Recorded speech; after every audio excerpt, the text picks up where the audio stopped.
আসসালামু আলাইকুম friends, welcome back. সবাই কেমন আছেন ভিউয়ার্স? আশা করি সবাই ভালো আছেন। আমি মুবারক আবারও চলে আসলাম নতুন একটা ভিডিও নিয়ে। যারা আমাদের চ্যানেলে নতুন আছেন, আমাদের চ্যানেলটি সাবস্ক্রাইব করুন, সাবস্ক্রাইব পাশে থাকুন যাতে নতুন কোনো ভিডিও সবার আগে পেয়ে যান। স্টক পাত্তি কবুতর থাকলে কতটাই না উপকার এই ভিডিওতে বলে দেব। যারা নতুন আছেন আমাদের ভিডিওটি দেখবেন, সম্পূর্ণ ভিডিওটি দেখলে বুঝতে পারবেন স্টক পাত্তি কবুতর থাকলে কতটা উপকার আসে। স্ক্রিনে দেখতে পাচ্ছেন আমার হোয়াইট মিলি জোড়াটা। কিছুদিন আগে ঠান্ডার কারণে আমার হোয়াইট মিলির নটটা মারা গেছিল।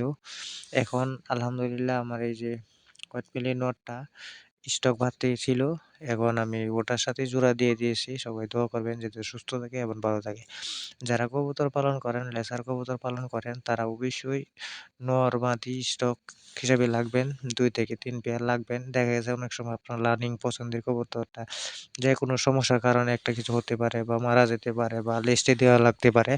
তার জন্য আপনারা স্টক বাড়তি কবুতর লেসার লফটে লাগতে হবে। যদি আপনারা স্টক বাড়তি কবুতর না লাগেন তাহলে পিছিয়ে যাবে। যদি স্টক কবুতর থাকার কারণে আপনি এগিয়ে যাবেন ইনশাল্লাহ। দেখেন আমার মাদিটা পাগল হয়ে গেছিল। যেহেতু রানিং জোড়া, ওরা আমাকে ডিম বাচ্চা দিয়েছে ইনশাল্লাহ।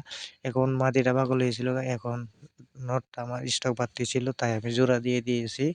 সবাই এরকমভাবে আপনারা নর মাদি এক্সট্রা লাগবেন, তাহলে ইনশাল্লাহ আপনারা আগিয়ে থাকতে পারবেন। যদি আমার হাতে না থাকতে পারতো তাহলে অন্য জায়গা থেকে কালেক্ট করতে হতো বা অন্য কোনো কবুতর দিয়ে কালেক্ট করতে হতো এবং জোড়া দিতে হতো।